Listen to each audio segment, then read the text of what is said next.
What is up, everyone? I am Chris Knight, and you are watching The Real Review 3000 here with another video and another video week, I guess. We're going to do the same thing all week, kind of. We're going to talk about the new trilogy movies. On Monday, being today, we're going to talk about The Force Awakens. Tomorrow, we'll talk about The Last Jedi. And Wednesday, we will talk about The Rise of Skywalker. And then finally on Thursday, I will give my complete and full thoughts on what I think this trilogy was. Did I like it? Was it a good trilogy? Was it a bad trilogy? All of that stuff will come on Thursday. But today we're talking The Force Awakens 2015. And if you remember back then, if you're a Star Wars fan like everybody else in the world, well, not everybody, but you know what I mean.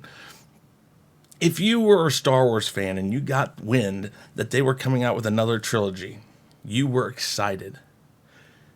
Originally, we heard it was going to be George Lucas doing it, which was fine, which we wanted. We were like, yay, Star Wars. Then we heard the rumblings that Disney might be buying it, buying all of Star Wars, buying everything involved with Star Wars, and we were like, okay. I personally was really like, that would be great. They have so much they can dive into. The EU, more Clone Wars, more of that stuff that we wanted to see, things we had never seen before, like worlds that we'd never seen, vehicles we'd never seen, Starcraft we've never seen. They had the money to back that. They had the money to put into it. And so they bought it. And I was one of those people who was like, yay, Disney has this. This should be great. They have so much they can go and do.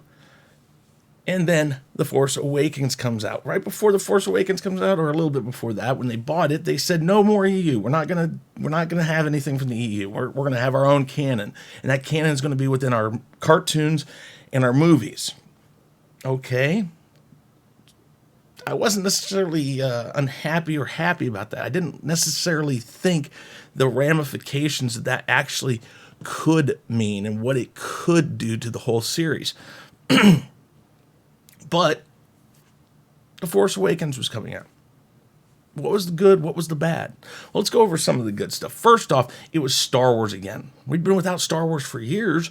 I think the last of the prequels was like 2001, somewhere around there. I can't remember exactly, but it'd been a long time since we'd had anything. And the prequels had a fan base and some that didn't like them. I was one of those people that it wasn't my favorite, but by the time that The Revenge of the Sith came out, I was really happy with the trilogy as a whole. It felt good, it felt right, and I was okay with it. There were a lot of things in there that I prefer weren't in there, but that happens. And you know what? It was George Lucas. Let George Lucas do what he wants to do with his property. I was okay with that. But with The Force Awakens, we got Star Wars again. We were excited. We were like, ooh, this is cool. We saw Kylo's art renderings. We saw the whole idea behind it. And I was relatively happy with it. I thought this could be really cool. What else? We saw Han, we saw Chewie, Leia, C-3PO, and R2-D2. Legacy characters, and we wanted that again. It felt good to see Han. It felt good to see Chewie. It felt right.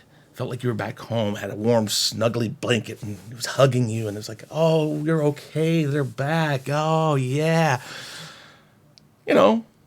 That's kind of how I felt. I was glad to see that. I was a big Han Solo fan. I went to the premiere of this dressed as Han Solo. Little did I know. We got the Millennium Falcon. The Millennium Falcon is an iconic movie vehicle. If you watched The Gospel According to Chris last week with Fox on it, 19K Fox, we talked about iconic vehicles.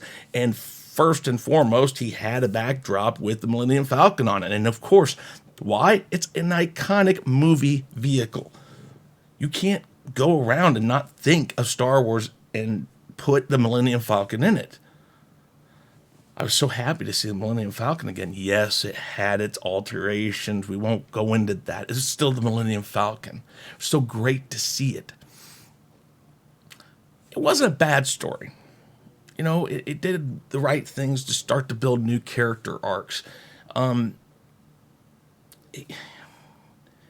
It seemed well off when I finished watching it that it was going in the right direction. There was a place that it was heading. There was a direction. It may have been a little slow trying to get there, but it had a good start. The new characters that were introduced had a very good chance to be good. There was nothing wrong with half of the new characters they introduced. Maz was great. Finn, I loved Finn. And Rey wasn't that horrible in that movie. Kylo had a chance to be good. Those were some of the good things about the Force Awakens. Now, what was the bad? Well, first off, Finn should have been the Jedi. If you ask me, they were setting it up for that. They invested too much insinuating that he was a Jedi or that he was turning to be a Force user or something like that, that I really thought that he was going to be the one.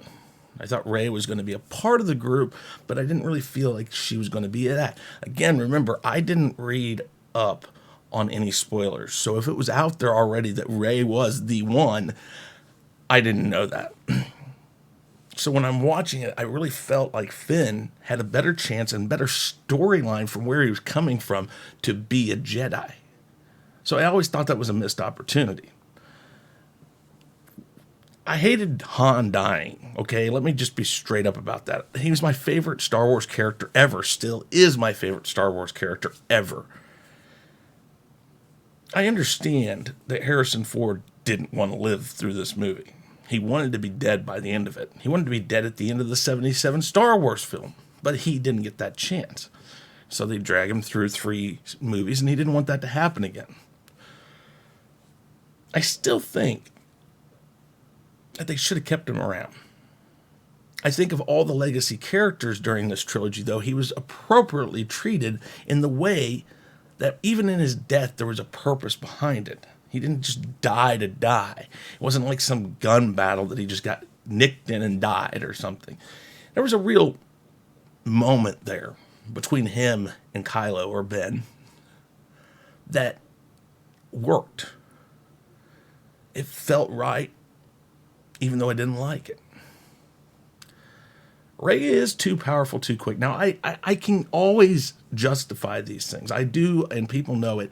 I can justify just about everything in almost all these movies. Now, it doesn't mean that I'm right. It doesn't mean I'm wrong either. It just means that they didn't give us context for any of this stuff. They don't give us any context. I can make it up and say the midichlorians felt that there was balance way out of whack, so much so that they had to get somebody ready for it.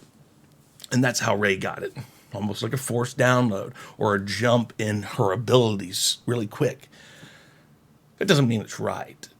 She did get her abilities too quick. And when did she figure out that she could change people's minds or make them do what she wanted them to do? It's just like she's just sitting there and she figures it out. That never felt right. I don't have a problem with the fight scene at the end between her and Kylo. I understand people think that she overtook him.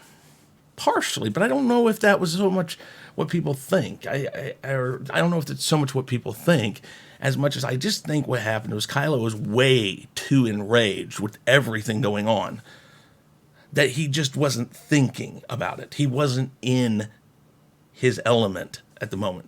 And that's what happens when you're angry, when you're way out of focus. And I think even Snoke at some point explains that to him.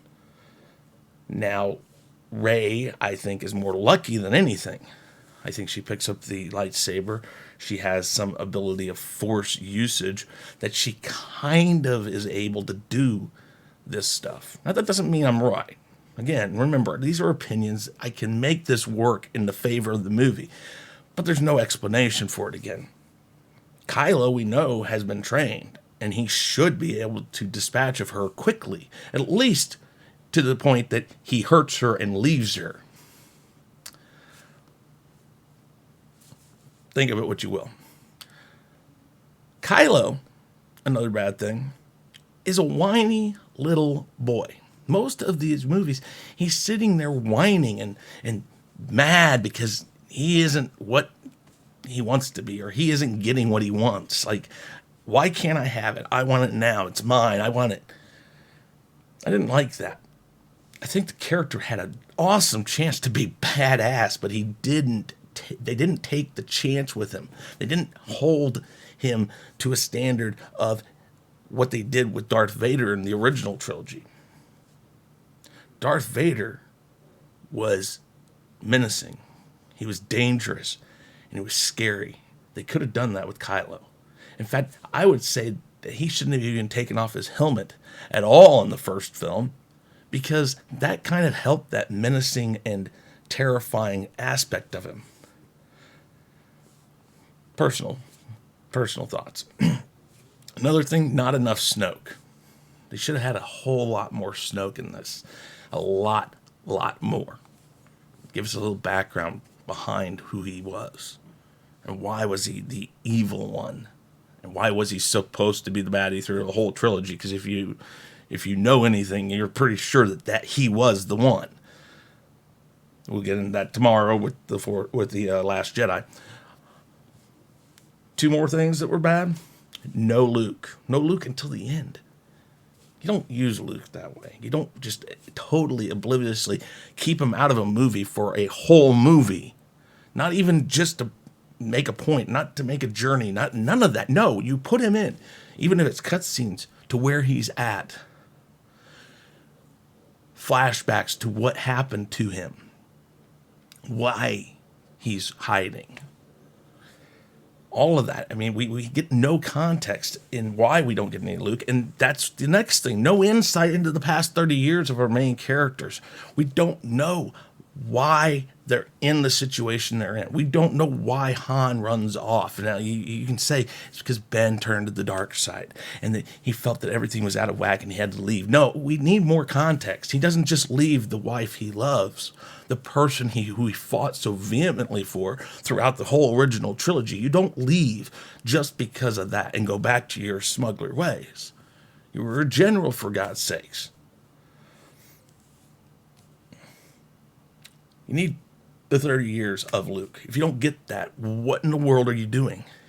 You have no context, no idea what he's been doing, which means everything that happens from this point on, we have no real belief if it's right or wrong. Would he or wouldn't he? So we're left as an audience to make our own decisions. And of course, most people jumped on the boat of, this isn't Luke. This isn't who he should be. This isn't how he should be. I, on the other hand, again, can make it work. We'll talk about that tomorrow with The Last Jedi. We can do a lot of things now that the whole thing is over. We can look back. And unfortunately, the bad thing about this is The Force Awakens probably the best of the 3. And now we look at the wasted opportunities after the fact. Hindsight's always 20/20. Believe what you will about this trilogy, and I know a lot of people say Star Wars is dead. I'm no longer interested in Star Wars, but if you're a Star Wars fan, I'm not talking about Disney Star Wars, I'm talking about Star Wars. Look to the future, a future without Kathleen Kennedy, a future that might involve Dave Filoni and Jon Favreau. Look at The Mandalorian for a chance of what glimpse of hope we have. Right now, we, as a fandom, are where the rebellion was at the end of the original trilogy. We've won. We're tearing down the Empire, bit by bit. We just blew up the second Death Star. The ratings aren't as great as they should be for the Rise of Skywalker. The money isn't as good as it probably should be for the Rise of Skywalker. Whatever money it makes doesn't matter. With Solo and the other things that we have done as a fandom, we are the rebellion. So we must look to the future of what can be. We need to look at what we can do as a fandom to help Star Wars rebuild itself to its once great glory. And that's what I ask of all of you guys, is to remember that we should not be done with Star Wars. We need to help the people who are in charge of it, who have their hands on it now, understand why they did the wrong thing and how they can really fix it. So remember that. That's our job as fans. They're starting to listen. So let's tell them. With that said, I'm Chris Knight. And remember, hit that bell down below. Hit the subscribe button if you haven't already. We're just eclipsed 700 a little while ago where it's like 714. Please pass our name along to as many people as you can. Let's get this up to 1,000. I want to get up to hashtag PandaSuitMary. Remember, hashtag PandaSuitMary. If I get to up to 1,000, Mary Mayhem of Geeks and Gamers will put on a panda head and come on our 1,000 sub celebration.